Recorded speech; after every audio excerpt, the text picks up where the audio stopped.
Alright, hello class, welcome back. This is your professor, Dr. Brant Ellsworth, here to introduce the week 3 assignments and coursework.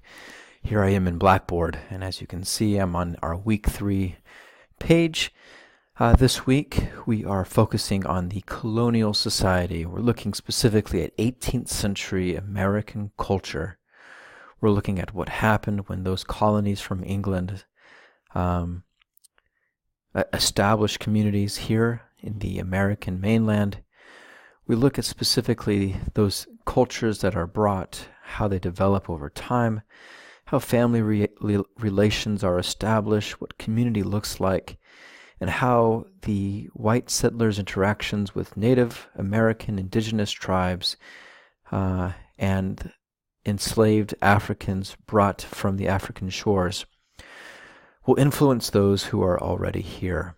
We will look at the growth of different communities, which will eventually establish our well-known states, including those in areas of Georgia, the Carolinas, and as far north as New Hampshire.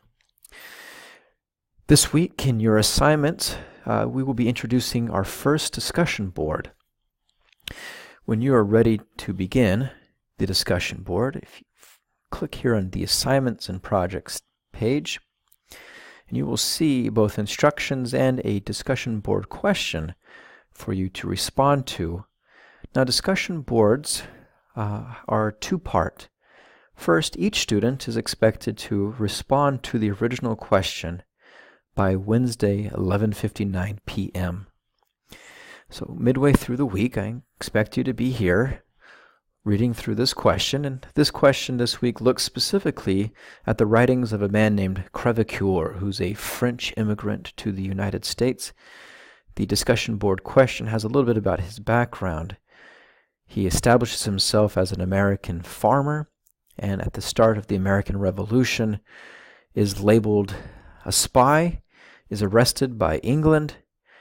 He's eventually released and returns to France, where he writes down some of his experiences. After the war, he returns to find his farm had been taken and destroyed. His wife had died. His children as orphans, had been adopted by local neighbors, families, and so he tries to get everyone back. But what Crevecoeur does, and why he matters in American history, is that he speaks and identifies what he labels the American man.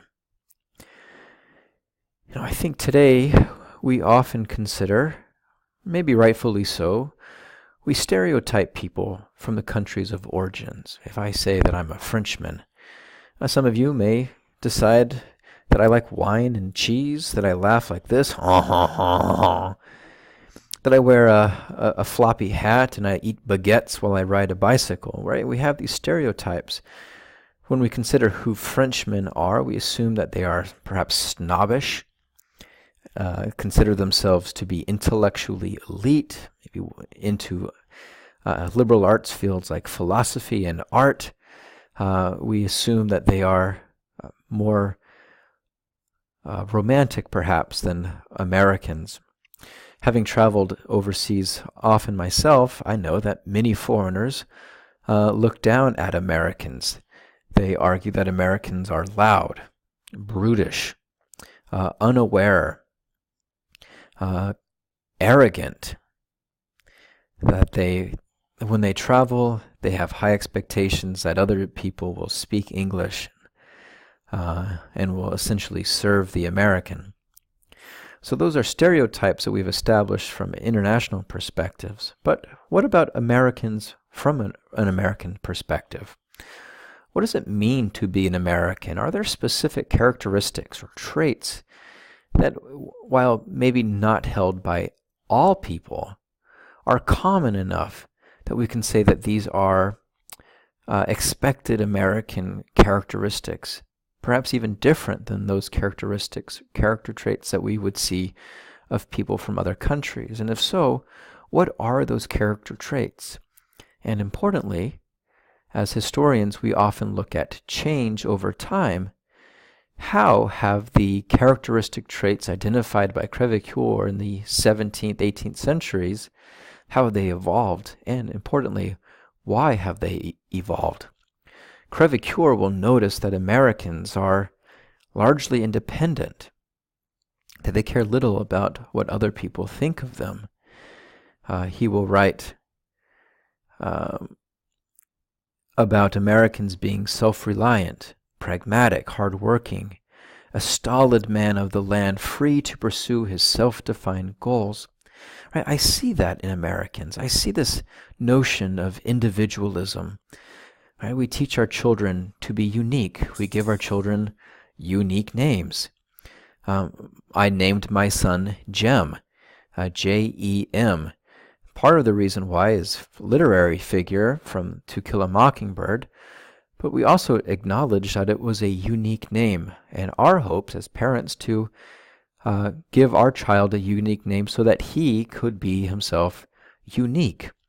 This individualism, this obsession with uniqueness, of each person having their own style and not conforming to the demands of a group, is extremely common in American society, even celebrated.